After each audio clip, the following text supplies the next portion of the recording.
Guys થઈ ગઈ છે સવાર, તો બધાને જય શ્રી કૃષ્ણ, ગુડ મોર્નિંગ। આજનો દિવસ તમારો બહુ મસ્ત જાય। અને હવે આપણે બનાવીશું ચા નાસ્તો। આજે નાસ્તામાં બનાવવાના છે પાત્રા, કે જેના વાટા રેડીમેડ આવે છે, ખાલી કાપી અને આપણી રીતે મસાલો કરીને વઘારી દેવાના। તો હવે આપણે ફટાફટ ચા નાસ્તો બનાવી દઈએ અને ફ્રેશ થઈ જઈએ। મળીએ તમને ફ્રેશ થઈ। જો ગાઈસ, આ રીતના બને છે। બિલકુલ બી આપણને ખબર ના પડે કે આપણે ઘરે બનાવ્યા છે કે તૈયાર લાયા છે। સાંજના વાગી ગયા છે 5 અને હું કરતી હતી આ રૂમની સાફ સફાઈ। તો મને થયું કે મારા જોડે એક બહુ મસ્ત બેસ્ટ વસ્તુ છે, તો લાઈ તમારી જોડે શેર કરું કે તમને બી ગમે। તો આ છે બોક્સ, કે જે મેં TJ Maxxમાંથી લાવ્યું છે, પણ એટલું મસ્ત આવે છે, અને 16 ખાનાનું આવે છે ગાઈસ। પણ એટલી બધું મસ્ત આવે છે ને કે કોઈ પણ વસ્તુ તમારી આગી પાછી ના થાય। તમે જે બી વસ્તુ મૂકો ને ત્યાંના ત્યારે, જેવી રીતે હું તમને બતાવું। આમાં મૂક્યા છે મેં ચાંદલા, પછી આમાં મેકઅપનો સામાન મૂકેલો છે, પછી આમાં મેં બધી લિપસ્ટિકો મૂકેલી છે, પછી આમાં મેં બધી નેલ પોલિશો મૂકેલી છે, પછી આમાં બધી આ પીનો મૂકેલી છે।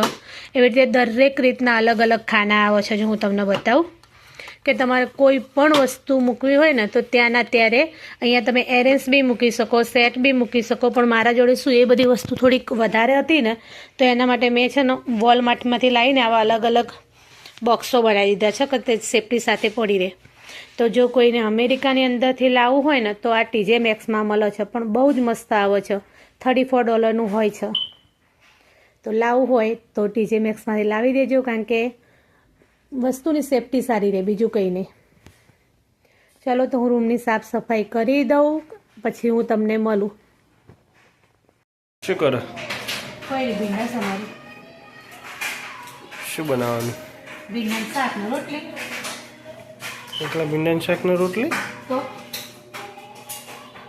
એકલા ભીંડાનું શાક ને રોટલી હનો ભાવ? બહુ બનાવું દાળ ભાત।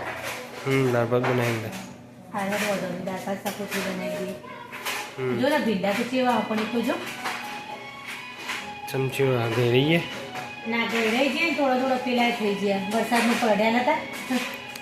વરસાદમાં પલાળવાનું કોઈ ના હોય એટલે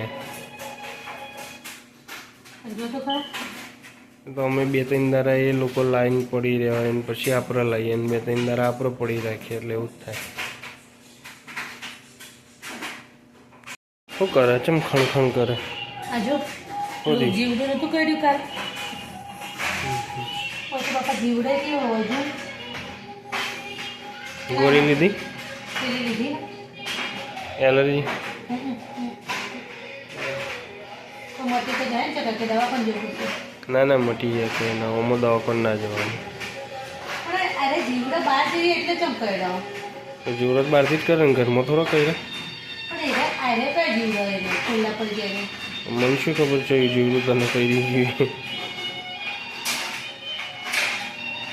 કોઈ નહીં, એ ગોળી લઈ લે ને કશું ના થાય, મટી જાય। મને તો ભાઈ ગોળનું પાણી પી લો, સૌથી હારા મારું તોય ચાલે। પી જ જાય ફટાકડી।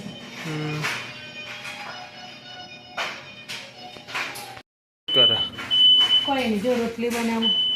વાહ, તે રોટલી ફુલારામાં એલાર્મ વગાડી દીધું। કે ભાઈ કોઈ ફટાફટ જા જલ્દી। આ ચાલુ કર, ઉપરનો ફેન ચાલુ કર, તો કોઈ નહીં કર્યું, થઈ જશે એ તો।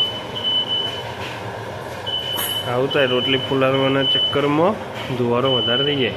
એટલે પણ ગેસ તો કરવો પડે કે નહીં, તો કેવી રીતના રોટલી પીવો। ગાઈસ, રાતના વાગ્યા છે 8:30 અને જમવાનું થઈ ગયું છે રેડી। દાળ ભાત, ભીંડા ટામેટાનું શાક, સલાડ અને રોટલી।